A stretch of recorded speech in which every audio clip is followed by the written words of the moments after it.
Hey guys, we have Kesley Tweed here. She's a life coach and an astrologer. I'm so excited to have her on, and I am just excited to learn from her. I posted earlier for you guys to ask any questions you had for her, and we got a ton. So I'm so excited to learn and talk to her. She's going to answer your questions, so wait till the end. But Kesley, thank you so much for joining me tonight. Thank you for having me, Elena. It's such a pleasure, and I'm looking forward to our session tonight. I know you've got some really great questions. I'm I know excited. I'm so excited. I think people were really pumped when I told them who was coming on. So we had a lot come through. But before we jump into everything, I want to do some rapid fire and then we'll get to know you a little bit better. So the first question I have is, what is your go-to Uber Eats meal or like any sort of takeout meal? Ooh, I love that. So there's a place in Atlanta. So I recently went vegan. And so I'm exploring all the new vegan options here in Atlanta.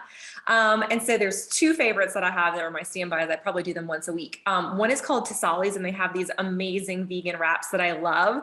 And this other one is called Good Ass Burgers or Gabs. And it's amazing. There's this really great vegan burger that I get with these really good tots. And there's sweet potato tots. Those are my go-tos. That sounds amazing. Okay, so the next one is, what is your favorite TV show right now? Oh, wow. So I'll be completely honest. I do not watch a lot of TV. I mainly am a fan of like YouTube, or I watch a lot of Gaia. So I kind of pop around on a ton of different shows on Gaia, but no specific show that I'm like a huge fan of right now. What are you watching on YouTube? Because I love YouTube. I'm all over it. So I have a couple of astrologers that Okay. I'm really loyal to. One is called Nightlight Astrology, and the other one, Nadia Shah. They have like Nightlight Astrology does astrology probably a few times a week, almost every day. Nadia Shah does a really great weekly kind of look ahead horoscope, which I absolutely love. And their energy and their depth, their wisdom, they're amazing. So yeah, those are my definite go-to astrologers. Love that. The next one is, what is something that makes you happy? Oh, wow. Wow. Being here right now. Oh my gosh. Seriously, like I love the opportunity just to share with people and open minds and connect, right? Like it's really fun just to kind of share space with people who want to make an impact in the world. So whether it's a podcast or even when I get a chance to share like on Instagram Live or connect with a client, just true, genuine connection on a deeper level is something I absolutely love and brings me so much joy. Oh, that's so nice. Yeah, we are happy to have you. I'm so excited that you're here. So this will be so much fun. The last question I have for you is, what is a lesson? This is not really like rapid fire, or it could be, but what is a lesson that took you really long to learn? How to love myself authentically. It really took me, and that's been a big part of my journey and a big part of my journey with astrology. That was it took me up until probably I was in my 30s, post-divorce, had climbed the corporate ladder and really just didn't feel fulfilled and felt like I was always looking for approval from the outside.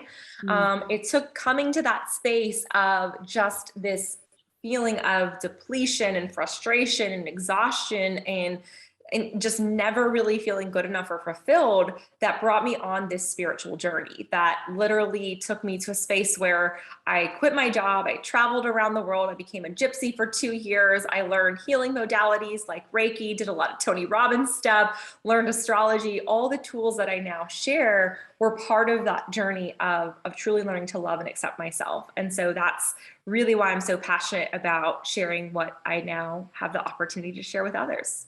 That's amazing. Yeah. So that's actually a great segue into my next question, because I want you to sort of explain exactly who you are and how you got sort of in the field that you're in. So you're a life coach, you're doing astrology, and you have such a great platform. What was that like first, that first move that you wanted to make? Like, why did you get in this field to begin with? Mhm. Yeah, well, that's a really great question. So I guess what kind of first helped me make the pivot was, as I mentioned, I was on this journey of really looking for external validation, right? I grew up in a really small town and was kind of the stereotypical like small town girl. I did sports. I, strove to get straight A's, like really wanted to kind of fit in. And because that was a big part of my life, I never really took the journey to really figure out who I was and what I stood for. I got married at a really young age. I got married at 23. I was divorced in my late 20s. Didn't work out. And I found myself starting on a new life. I kind of looked ahead at my life and I said to myself, like, the life I had planned is not the life that is going to be for me. So I've got to come up with a new plan, and I want it to be a more authentic journey. So I ended up moving from my North Dakota kind of small town homegrown roots to Houston, Texas, kind of started my life over and met new friends, gained new perspectives. Like I said, found myself in a large corporation, kind of climbing that ladder. Found a lot more of myself, opened up to a lot of parts of myself that I didn't know were there to begin with, but still felt unfulfilled. I still found myself in the pattern of looking for external approval. Another big part of my journey was with my body. I think, as a lot of women and men as well do, like, really accepting myself in my body was something that I had always struggled with. And so at that point, I got really into working out and health, and that had always been a part of my journey, but also got into fitness competitions and went hardcore into training and all the nutrition and all the things that come with that. Still didn't feel fulfilled. Won my first competition. I was still like, okay, what's next? And I also, in the meantime, had learned about meditation. I had started going to Tony Robbins events and getting into personal development, and really recognized and realized that there had to be something more. And so I made the decision, actually at a Tony Robbins event in 2017 or 2016 rather, that I really wanted to start a business that could help other people. I wanted to go into the coaching route and learn more about health and nutrition and fitness and all the things that could help other people. And it was really that journey, that commitment to wanting to help other people, that took me on this whole journey of really self-discovery. And so the first step was I wanted to learn. So like I said, I quit my job, I sold everything, I became a gypsy for 2 years, traveled to places like Thailand and Bali and Australia and New Zealand, like gathering as much knowledge as I could in the intent that I wanted to start the business. And started the business, went really well, really loved fitness for a while, but then also realized that the fitness, the nutrition part, the health part of it, it was important, but it was only kind of getting people halfway there. And so that's when I really bridged into more of the healing modalities using Reiki, astrology, the life coaching, because I wanted to help people feel beautiful, fulfilled, whole, happy from the inside. Because when we're beautiful, full, happy, healthy, vibrant on the inside, that radiates out into every aspect of our lives. So it kind of started as this journey of like the external. And I realized that you can't just fix the external. You've got to focus on the internal, and the internal shapes every single other aspect of your lives. And so, yeah, that's how I got to where I am now, which is astrology, Reiki, life coaching, just bringing in all the tools to really help people transform. Wow, that is amazing. And honestly, sounds like such a journey, but it's so interesting. I feel like every time I have a guest on, they kind of say sort of the same thing. They went through something traumatic or something that really changed their lives. And then that propelled them into a career or propelled them into something that they were like, you know what? Because I went through this, I want to help others that are going to be eventually going through this, currently going through this, because now I have all this knowledge about how that goes and, what can come from that. And I want to give it to other people. So I love that you did the same thing. And you're like, that is in my opinion, such an admirable trait, because those things that you went through, maybe they were not great and you turned that into something positive. So that's amazing. I want to know a little bit about this gypsy life that you lived for a couple of years. Please tell me about this. It's so intriguing. Yeah, absolutely. So I was living in Houston, Texas at the time. And like I said, I knew that I wanted to start this business. I knew I needed to do some traveling in order to learn. I was working with my coach who kind of set me up with a sort of curriculum that required me to travel to different places.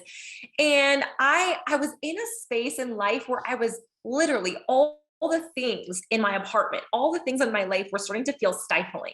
I knew that there was an old me that was falling away, but I didn't yet know who the new me was going to be. And so I just felt this urge. I probably wouldn't have had to sell everything and travel for that long, but I just knew that there was a part of me that needed that gypsy lifestyle. So sold everything, actually went through like an estate company that helped me with the sales. This was Oh, before wow. Facebook Marketplace. Yeah. So we did all that process. And yeah, I left in, let's see, what was it? March of 2017. And my first stop was India. And I spent about 2 weeks at an ashram in India, and really it was at the base of the Himalayas. It was in Rishikesh, India, if anyone is familiar with that. And really just spent 2 weeks. This was like the kickoff of it all, right?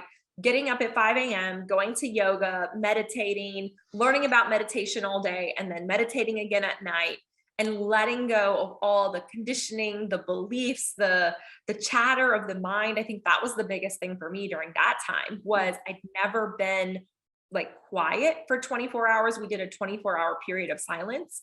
And when you get that quiet for that long, it's like all the inner critic and all the voices in your head that are negative, it gets so loud that you come to this point where you recognize, you can hear it so loudly that you're like, I do not want this in my life anymore. So that was the beginning of like the cracking open, as one of my teachers would say, of like really releasing a lot of those limiting beliefs and that negativity and all of that. But I think also just getting outside of my comfort zone that much, and like spending time in India. And then from there, I went to Thailand and then Australia and Bali. So that was about 3 months. And then I came back to the US, spent some time with family, and then went over to Costa Rica for a little while, came back, spent some time in San Diego, and essentially like lived in Airbnbs. I had started my business, so I was working with clients online at the time, and really just like doing, my focus at the time was learning. Like even though like even at the times when I was back in the States and kind of bouncing here and there, it was, where can I go? Where do I need to go to learn? So I spent the time in San Diego getting my Reiki certification. I met my astrology teacher there. I didn't know when I made that leap, I didn't know exactly where I was going or how it would all come together, or even how I would use all the things that I was learning. But I think one thing that I would say to people is, let your intuition and let your heart guide you. I didn't know all the answers. I didn't know what it was all going to look like, but I felt so strongly. There was a part of me that knew I had to follow my heart, and I had to follow that call to a higher purpose, to more passion in my life, to really discovering who I was and going on an adventure. And yeah, it's been an amazing journey, as you said.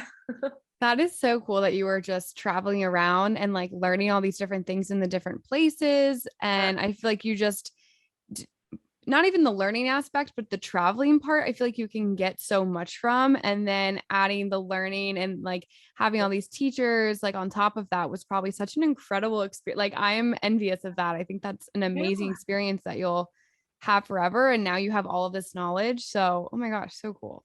Yeah, a couple different things around. I think getting outside of the country that you're from. So I'm obviously Yeah. from the United States. Like getting outside of the United States showed me different perspectives. It showed me different ways of living. I think it's really important for us to see that what we see in our own country doesn't necessarily mean it's the right way or it's the only way. It's just the way that we've grown up with. So I think now, just in terms of like conditioning and allowing my mind to like find other ways of thinking, that's really been helpful for me.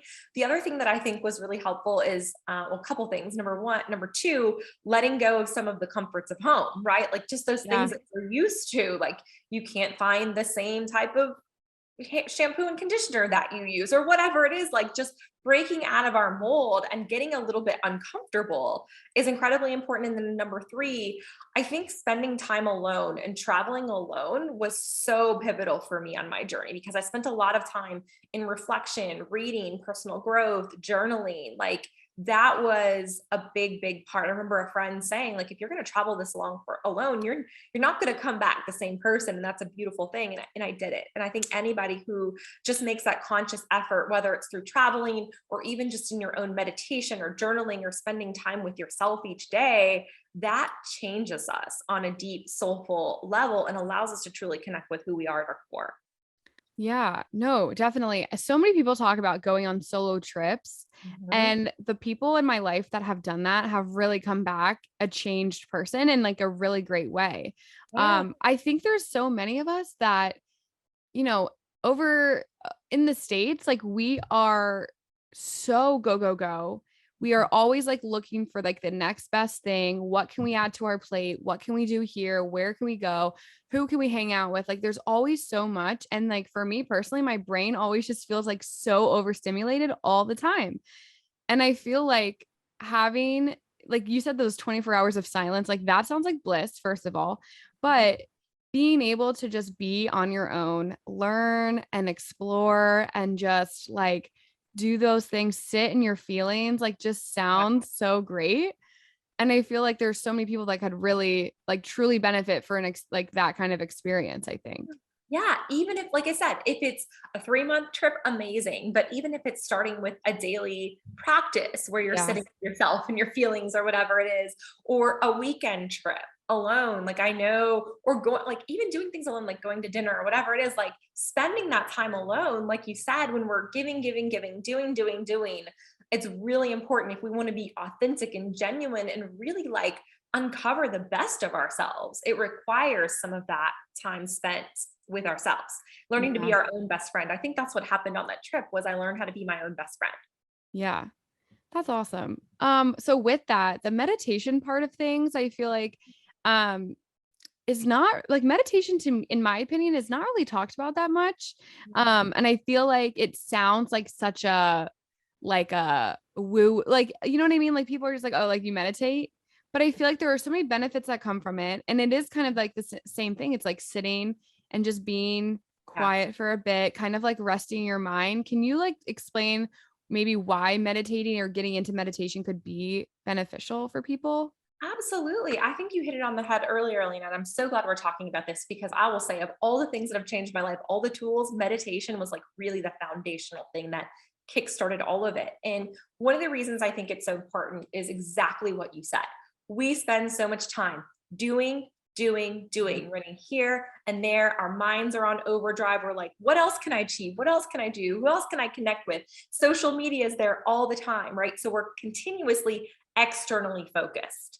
And what does that do? That kind of like programs us. It also like gets our senses, our nervous system, everything on overdrive. And so when we meditate, essentially, and there's lots of different kind of beliefs or theories on meditation, but for me, it's simply closing your eyes and taking your awareness from external to internal, Mm, breathing, slowing down the breath, even something as powerful as slowing down your breath and breathing into your belly, not into your chest. Because our chest, when we breathe into our chest, we take shallow breath, that keeps us in that fight or flight, anxious, nervous state. So for me, I was able to shift a lot of the anxiety that I lived with majority of my life up till I started meditation just by the meditation experience and the slow breaths, breathing into my belly, all those sorts of things. So that's really, really powerful. The other thing that you can start to do, you mentioned this earlier, is we can connect with our emotions, right? I think that's a really big thing. Like we're always thinking, doing.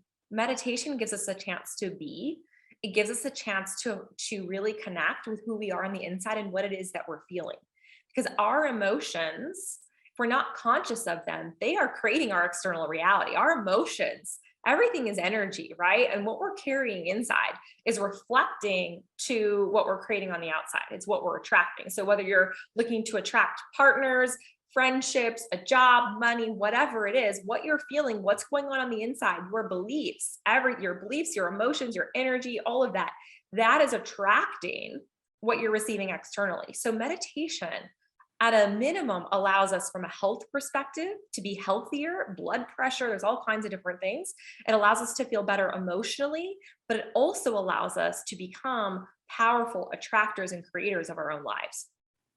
that's amazing. So I'm going to start meditating.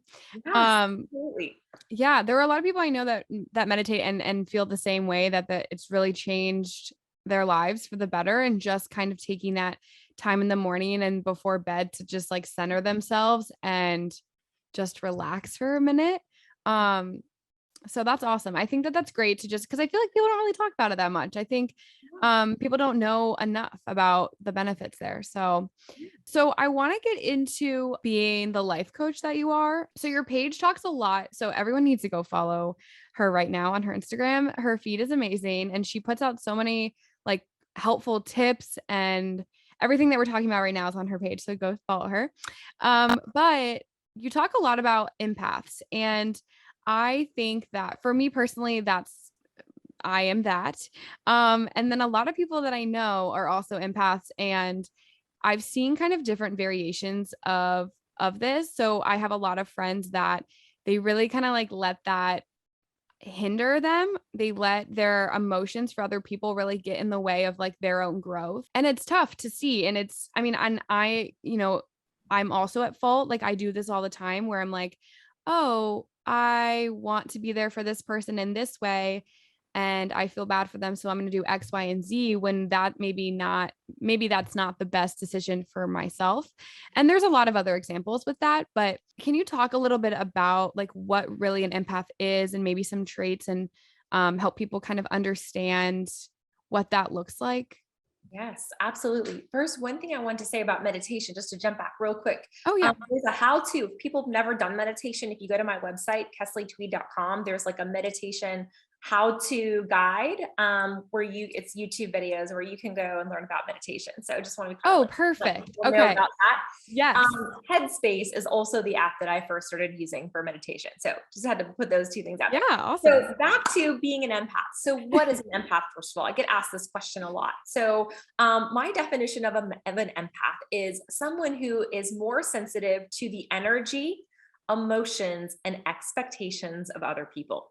So it is those of us, right, who we have a conversation with a friend and it's like we want to help. We're oftentimes the givers. We're the ones who, if someone's sad, we feel sad with them.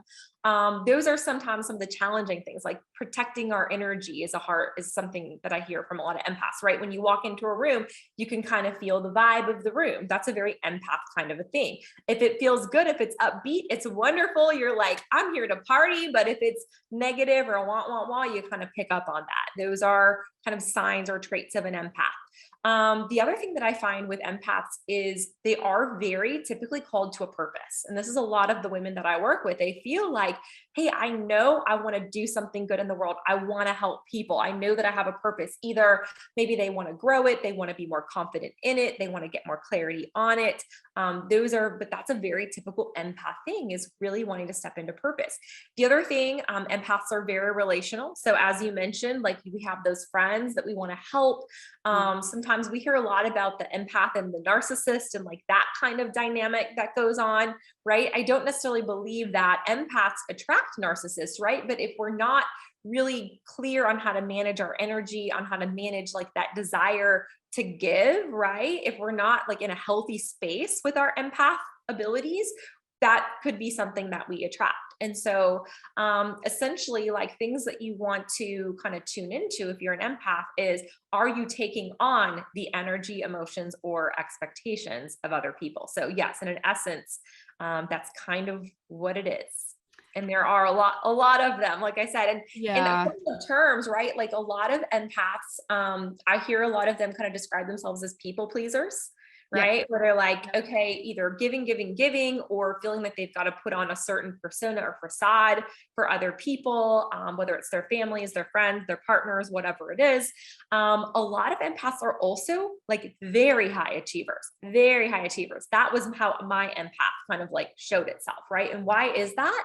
Because we're so sensitive to how other people react. We're sensitive to other people's emotions. So we don't want to disappoint people. So we'll do anything in our Oh, power not wow. to feel that disappointment, even if it's like constantly pouring from an empty cup, right? It could be that, or it could be, I'm going to keep achieving because it feels good. That's a good energy. I get a good positive response from other people. And that I think is really what brought me to that point of exhaustion and kind of depletion that I talked about earlier. Yes, that is such a good point. Ooh, that one got me a little bit. Okay. No, I mean that makes sense because you want to please other people, and sometimes that's your way of showing people that you can do X, Y, and Z is by achieving and doing things like that. Oh my gosh, so interesting. Okay. So I guess within relationships, because you kind of mentioned maybe the narcissist and empath relationship there. If you're dating somebody that may be showing narcissistic behavior and you are an empath, what are some things that you think would be beneficial? I mean, if they are aware of like the situation, what are some things that you think they could do to kind of get out of that, or how to act and how to handle things like that? Yeah. Okay. I would say number one, and this is going to come back to something we talked about earlier. You've got to reconnect with yourself. You've got to get reconnected with yourself and your values and what's important to you. Because why do we do those sorts of things? Why do we get ourselves into those toxic relationships? Because we're not really certain on who we are, right? So we kind of morph ourselves to meet others' expectations. And then eventually we get into this space where we're like, wow, I don't even know myself. I'm in this relationship that's toxic. Why is that? Because we haven't really been clear on who we are and what our values are and what it is that is most important to us in a relationship. And this is where I think it's not to say that someone who's in a relationship like this, that you can't do it on your own. However, I would highly encourage you, reach out, find a coach, find someone who can kind of help you see things from another perspective, because relationships, when two people are involved, it can be kind of tricky to navigate that from the inside. So I would also say, like, find someone who can kind of help you make those big picture decisions. I know for me, whenever I've been in one of those relationships where I really cared about the person, right? Like in relationships, we're in them. Even if it's toxic in some way, we care about that person. And sometimes it takes that accountability and it takes that other person to really help us. I've worked with therapists, I've worked with coaches, and that is, what I attribute to kind of where I came from in terms of how I dealt with relationships to where I am now. So I think that's really important.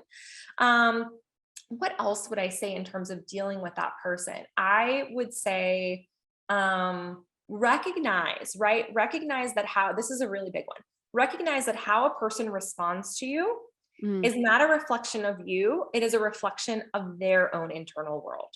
So don't take things personally. I mean, even if you do decide, if you come to a space where you've done the internal reflection, you're like, yeah, this just does not align with what I want in relationship. It doesn't align with what I am. It doesn't align with my values. Recognize that if you do decide to end that relationship, and I've seen this, right? That person, if they're a narcissist, will likely lash out at you. And you have to be prepared for that and recognize that is not on you. That is them reacting to their own self and what it is that they're dealing with internally. It's no reflection on you. So does that help, Elena? Anything else you want to go deeper in on that? Well, you kind of sparked another question, because I think with relationships, you kind of mentioned it or touched on it there for a second about going to an external somebody, if that's a life coach, a friend, somebody to kind of help you navigate that. Because when you are in a relationship, and I've talked about this on the podcast before, but it can be so blinding because you have so much care or love for this other person. And it's not always clear. It's a little foggy because you have that, these feelings towards the other person that you don't necessarily know how to navigate, or maybe you don't see it the way that other people see it.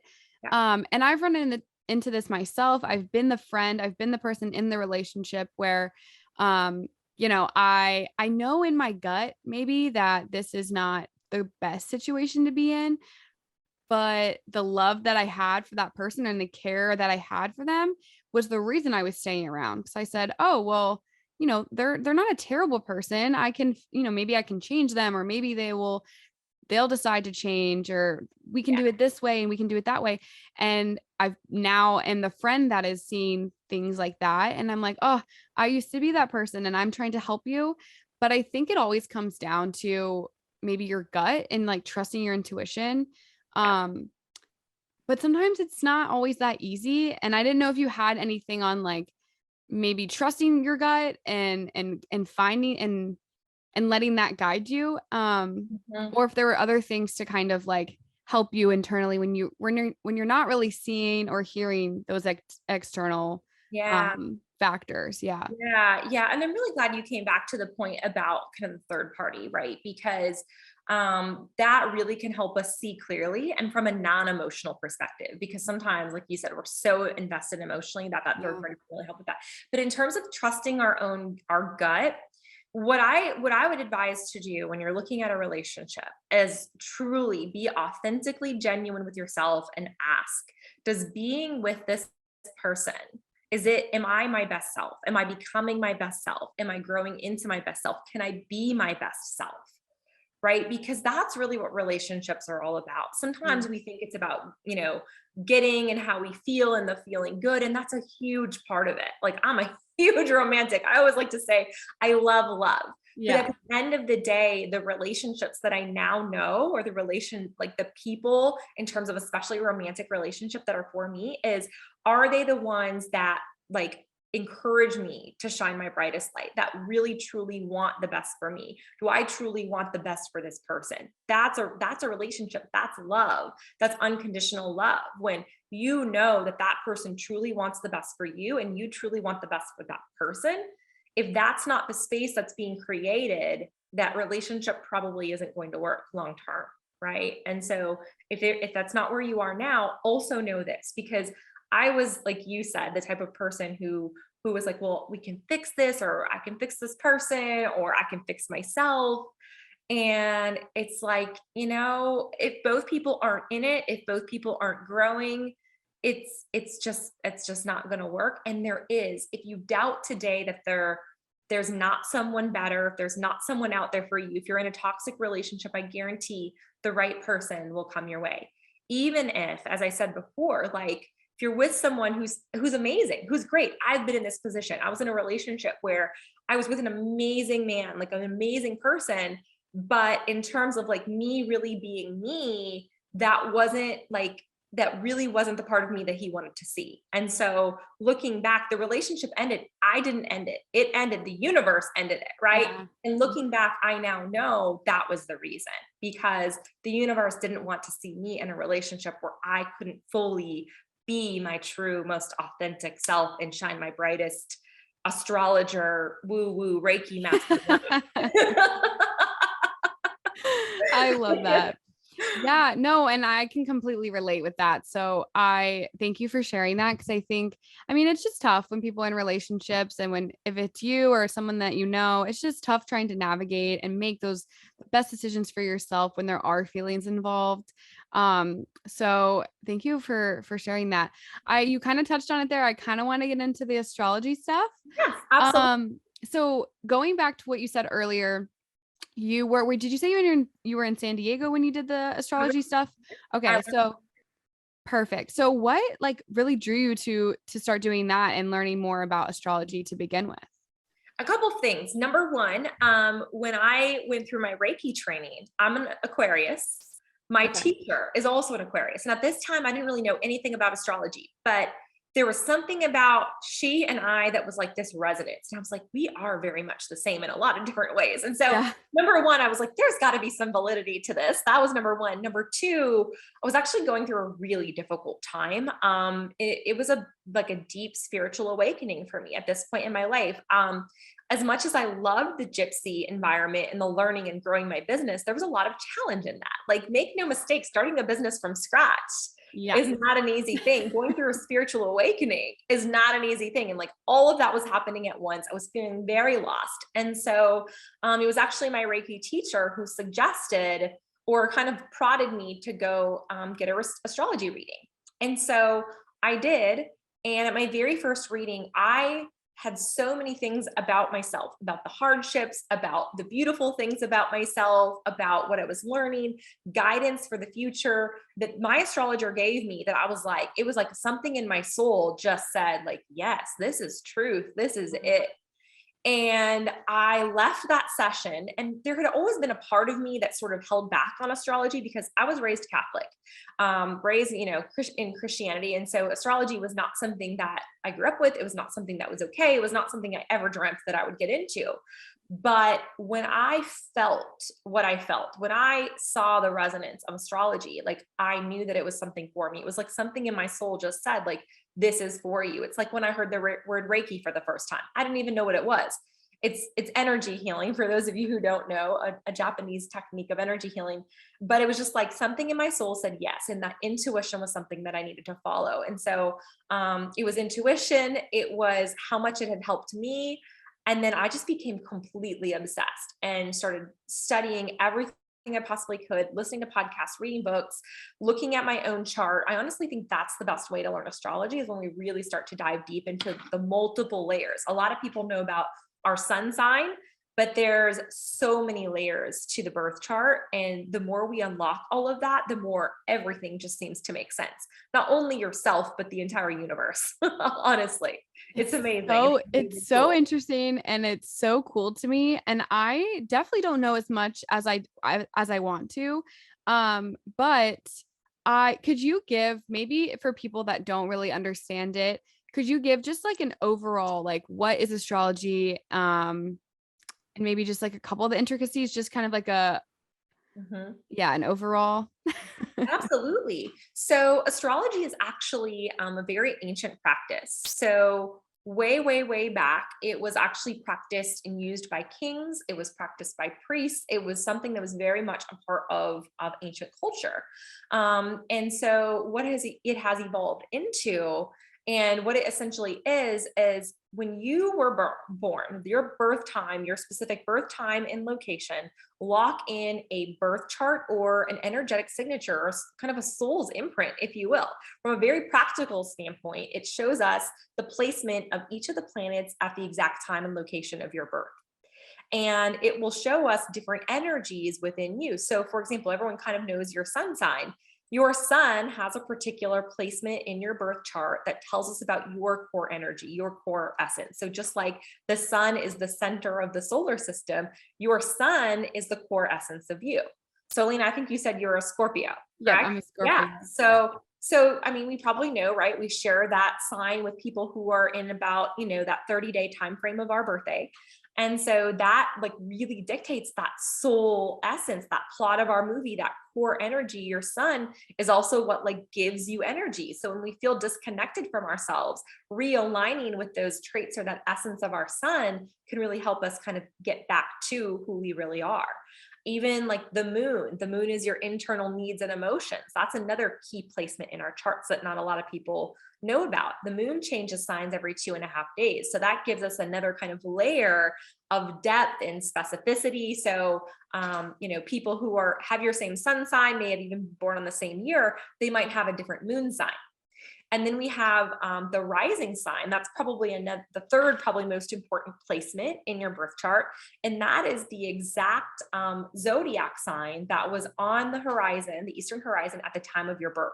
And that tells us about your personality. It can even tell us about your physical appearance, that more identity level, or kind of that external level of you. So different from the sun, which is the soul, this is more like that exterior personality layer, but still really important in terms of the essence of us. And then you can look at different placements within the chart. There's Venus, which is kind of love. Mars is which gives us that sort of like desire to move things forward, that sort of masculine energy within all of us. There's Mercury, which is our mindset, communication. So all the planets have a specific kind of theme within our lives. And then you can also look at what we call the houses. And the houses in astrology are the specific area of life. So there is so much detail that we can dive into in a birth chart. I mean, it's a beautiful, beautiful thing. And that's what I do as an astrologer, because there's a lot to kind of dissect and understand and learn. If you're just going to tackle it, you can certainly do it. But I kind of help people understand their soul's journey, their soul's map, just their individual vibration. We can use astrology, whether it is you want to look at your career, relationships, yourself, pretty much any area of life. We can find answers and guidance and direction in your birth chart. That is so interesting. Mm. And that's like, I'm glad you kind of explained those like intricacies, because I pretty much only know, like, I could not tell you like what my rising and like what my moon, and I don't know that. I just know that I'm a Scorpio, which shows like how much I really know. And my only like real, knowledge with it is just like finding horoscopes and reading like daily or monthly horoscopes. And sometimes they're pretty like accurate. But sometimes I'm like, wow, that doesn't really like sound like me. So I don't know if that's a denial thing or if that's really the I'll tell case. you what that might actually be, right? So your sun sign horoscope might have some resonance, but if you actually read it for your rising sign, Okay. More resonance, because what they're actually looking at is there's your birth chart, right? Which is the planets and their position at the time of your birth. And then there is the transits, which are the current movement of the planets. So they're reading Okay. a combination of your birth chart, kind of layering in the current position. But if you read it for your rising sign, that's going to give you more specificity. Remember when I talked about houses or areas of life? A Mm-hmm. lot of times you'll hear in the horoscopes, they talk about a certain area of life. You're going to be experiencing this and this and this area of life. It's actually our rising sign that dictates the houses or the areas of life and where things might be passing through. So if you can read it for your rising sign, which all you need for that is if you go on like astro.com, or you can even Google like birth chart calculator, you just need your time of birth in order to get an accurate rising sign. Okay. And I bet you'll find more resonance in terms of your horoscopes. Okay. See, that's good to know. Okay. Now I'm feeling a little bit better about it. Cause I'm Yeah. always like, that doesn't really sound like me. Yeah. It's not to say that you won't feel something or be able to find some kind of commonality with your sun sign, but do that and let me know if you start with the rising sign horoscopes instead. Okay, perfect. Okay. So I had some listener questions come in for you just about astrology. I just kind of left it open-ended. Just drop your question here. So we'll just go through a couple of them. So this one says, what are some common misconceptions about astrology? Ooh, that's a good one. So I think one of the biggest misconceptions, or maybe just not a full understanding of astrology, is that it's mostly to predict the future. And I love horoscopes. They're really fun to read. They can kind of predict how our day or our week or our month is going to be. But I think that leaves a lot of the beauty of astrology kind of out of the picture. Where I find the most benefit from astrology is really, like I said, understanding you and the multiple layers of you and your birth chart and that essence of you. I think that brings so much beauty. And when we understand that, then the transits and the kind of daily horoscope kind of stuff, we can use that to actually understand ourselves better. And so rather than just, looking at it from a predictive standpoint, I think when we understand and use to understand ourselves better, that's a big part of it. Number two, I think that we leave out, when we look at it from the predictive perspective, we leave out the concept of free will, right? We always have free will. We always have the freedom, like even if your horoscope says it's going to be a shitty day and blah, blah, blah, blah, blah, and you're going to break up your boyfriend, whatever it is, like we always have the opportunity to create our own reality, create our own circumstances. And by the decisions and the choices that we make, that actually creates our reality. I don't think so. When energies interchange or come together in terms of our birth chart or transit or whatever it is, it doesn't mean fate. It means there's a multitude of possibilities to express that energy. And it all depends on how we respond to life and in terms of what comes to us. So yes, that's what I would say is the biggest misconception. Yeah, I like that you said that there at the end, because I think sometimes when people read horoscopes, they just think that like that's the end all be all. Like if that's what this says, that's what's happening. And I feel like this kind of go hand in hand when you get like I don't want to say palm reading, but when you go to like like a psychic or something, and they say, X, Y, and Z is going to happen. I think that there's still a little bit of a chance if you want to make some different decisions, like you can, like, it's not going to, ruin your life, or it's really not. I mean, you still have control of your life, regardless of maybe what the horoscope says or what the psychic told you, or, things like that. So I agree there. Yeah. And the other thing I would say to that is, like, even if challenges do come up, like even if your horoscope ends up being right and challenges do come up, it's not just to be like, wow, I had a crappy day. It is, I look at it this way: life is always happening for you, right? So when challenges come up, what is it actually teaching you? How did it actually help you grow or learn, right? The universe is always supporting you. It's always supporting our highest growth. The stars are as well. So it's not to punish us or happen to us, but it's more about the perspective that we take and how we can learn and grow from those challenges that we go through. I love that. Yep, I completely agree. Okay, the next one I have. Okay, okay, sorry. I'm trying to read it before I say it. How do we know astrology is actually real / meaningful to people's lives and / their personality? I think that that is a very personal thing, right? I can't guarantee, but I can pretty much say if you go in for a reading with an open mind and an open heart, and you allow information to come in, I just have a feeling that you would feel resonance. I just have a feeling that you would feel it. It's one of those things where intellectually, I think it's really difficult to wrap our brains around it. It's one of those things you really just have to experience in your life. And so I'm not here to convince anyone that it's Yeah. real. I'm only here to open minds and tell you how much it's helped me and so many of my clients and so many of my loved ones. Yeah. Okay, so we had there's a couple here that are sort of similar in the sense of they're asking, I think, probably about their own sign and asking like why do they have this trait. But it seems like the overall theme with these are um so this one's like, what is a Cancer's love language? And then this one's are, why are we so sensitive? This one's, why are we create? Like, I think maybe just, I don't know how to just answer all of those because I think those are like very personal questions, Yes, they are. but I'm trying to think how to maybe sum all of that up into one thing um, about your specific signs. Like maybe like, how do you really take in or understand the traits that your sign may give? I don't, if that's even, if that makes sense. Well, like it kind of does. So here's what I would recommend for people. Number one, you can always have a reading, but number two, I recommend for people to do some research, right? I like to tell clients to use a step-by-step process called name, claim, and aim. So do some research on your sign. What I recommend is find at least 3 sources. Maybe they're blogs, YouTube videos, whatever you can find, whatever interests you. And first of all, pull out the phrases as the astrologer is describing like your sign. What are the phrases that really resonate with you? Mm. So that's naming, right?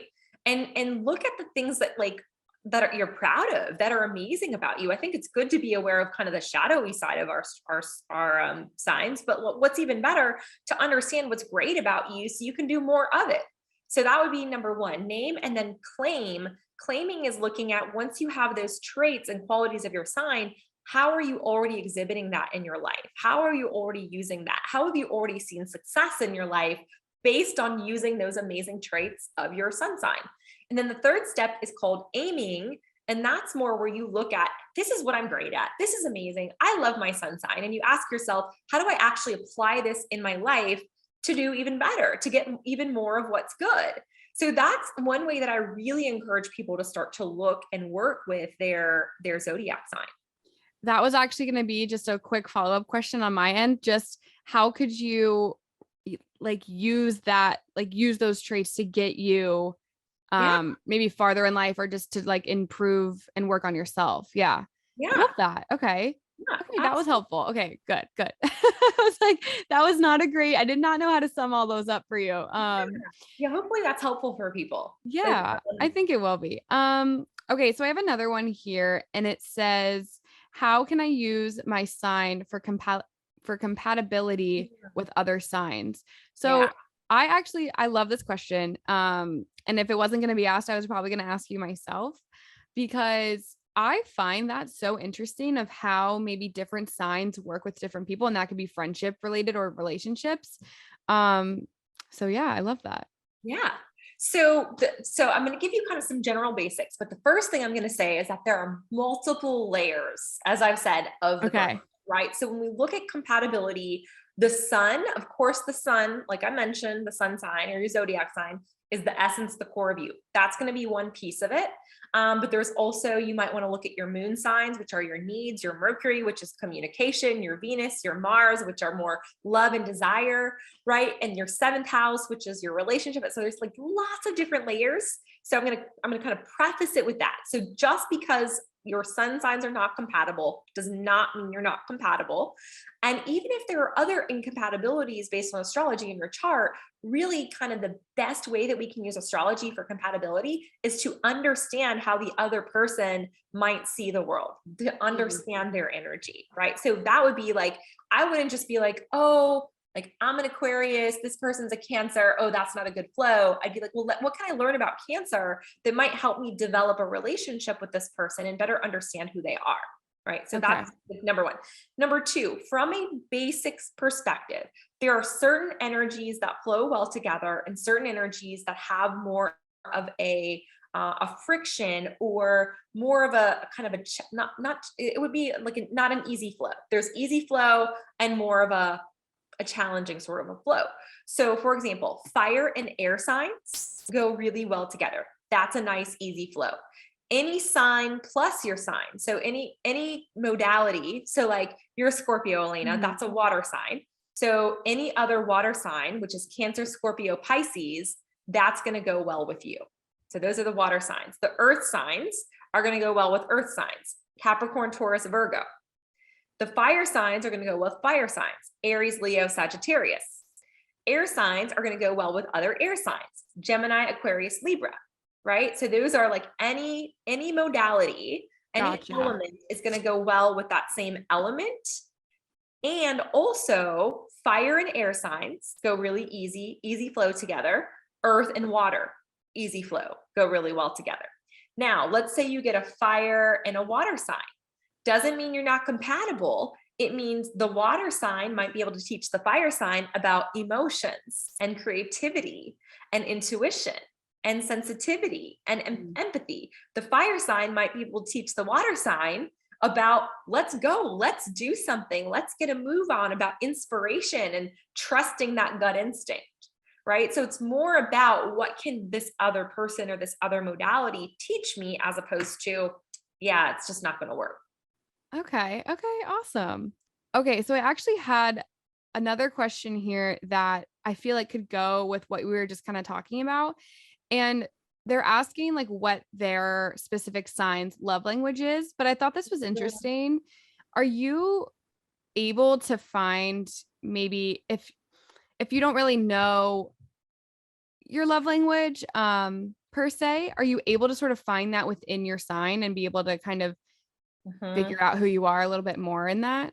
Yeah. So I would say from a sun sign perspective, that might be love language. I guess you could look at love language in that, but it comes back to what I said, like, can I be me around this person? Right. So Sure. the sun sign would tell you more about like, okay, when I am me, does this person embrace that? Does that flow well with this other person's energy? So that's more your sun sign.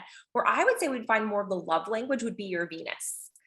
So we each, just like we have a specific spot in our birth chart for our sun, we have a specific Venus. So Venus is love, how you give love, how you receive love, what you love and what you value. So I would say for anyone who's really looking to understand their love language, to look up their personal Venus signature in their birth chart. Okay, perfect. Okay, awesome. See, I'm just learning so much. I love these. I think we can end it there. I don't want to overload you, but I feel like this has been so much fun. I Great. have learned so much already, and I hope that this helps people really understand. I mean, not even just astrology, but just kind of everything that we talked about earlier about maybe finding yourself or really putting yourself first and doing all these things to kind of better yourself in life and find that self growth. I think it's I'm in my 20s right now, and there's so many of my friends that we're all in different like we're all in different places in our lives. And I think the commonality with all of us is that we are just trying to be better versions of ourselves. And this, in my opinion, is like the time to do that and grow and learn about ourselves, what we love, what we don't love, what scares us, what stresses us out, what we can appreciate and relate. Like there's so many things that we're learning right now. And so like talking to you today and like hearing about those things that we can do to sort of like get to that better place has been so nice.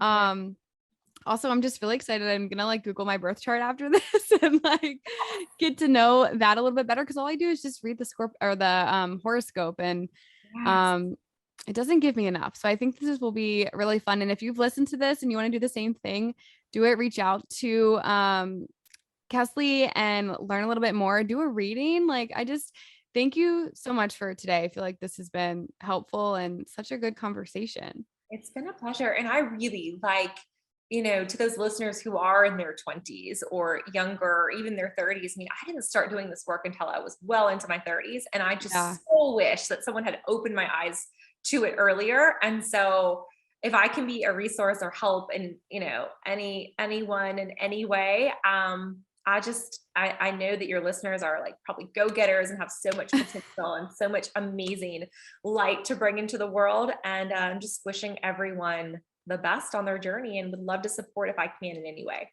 Feel free to So, DM me on Instagram if I can. yeah. So where can people follow? I will tag you and everything, but where can people find you and reach out if they want to? Yeah. So I'm most active on Instagram. So Iron Gypsy Life is my handle. And then my website, KesleyTweed.com. Or you could email me at KesleyTweed@gmail.com. So yeah, feel free to reach out. I'd love to chat with anyone, go deeper into any of this, or just help in any way that I can. Yeah, amazing. I will list all of her contact information and her socials in the show notes. So if you're listening to this and you just want to like talk to her right away, you can go right there and do that. Thank you again so much. It was so great meeting you and learning from you. I will keep you posted on, I might want to do like a reading. That might be super fun. And yeah, this has been such a good time. Thank you so much for coming on. Thank you. One thing I'll put out is like an extra bonus just for your listeners. So I do a moon party once a month. So on the full moon, I bring some of my clients as well as special guests together, and we have a different topic every month. And it is all of what we've been talking about, like meditation, going deeper into you, journaling, exploring yourself, releasing. Full moons, we didn't talk about this, but full moons are all about releasing energy so that we can create space for new energy, abundance, new good things to come in. And so I would invite you, Elena, or any of your listeners, reach out to me. I'll be doing another one next month. I would love to have any of you come as my special guests for free on me. Oh my gosh. Wait, okay. We have to go back really fast. I always thought that full moons were like a negative thing. Like there was like something in the air because it's a full moon and it's like this negative. What is happening? Okay, see, this is good. We're learning. What? Full moons, sometimes, right? The full moon, it sometimes can bring things up to our attention, right? It is when the moon is full, our emotions, remember how we talked about the moon ruling the emotions? It can bring those emotions that we've been sort of stifling or holding down up to the surface. So that's why things tend to be a little bit crazy, or we tend to be a little emotional or whatever on the full moon. It's because things want to come up to the surface in order to be released. So full moons are about setting intentions of release, because when that moon comes around to the new moons are that's when the moon's black in the sky, right? It's empty. So that's when we're refilling again. We're planting seeds of a new beginning so new things can manifest in our lives. And so if you flow with that cycle, you will start to feel much more in flow and in synchronicity with the universe. Wow.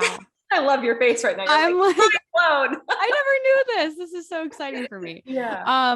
Okay, amazing. Yeah, that sounds like so much fun. So it's once a month and people can join. Yeah, okay. I do it on Zoom, and I'll promote it every single month. So if you listen to this and you're interested, just reach out to me and say, hey, I heard you on Elena's podcast. I'd love to come, and I would be honored to grant you a free ticket to come join us next month. Oh my gosh, how kind. Okay, guys, definitely do that because that sounds like so much fun. What is happening? Okay, thank you so much. Like I was trying to let you go, and then I'm like, wait, I'm learning. Okay.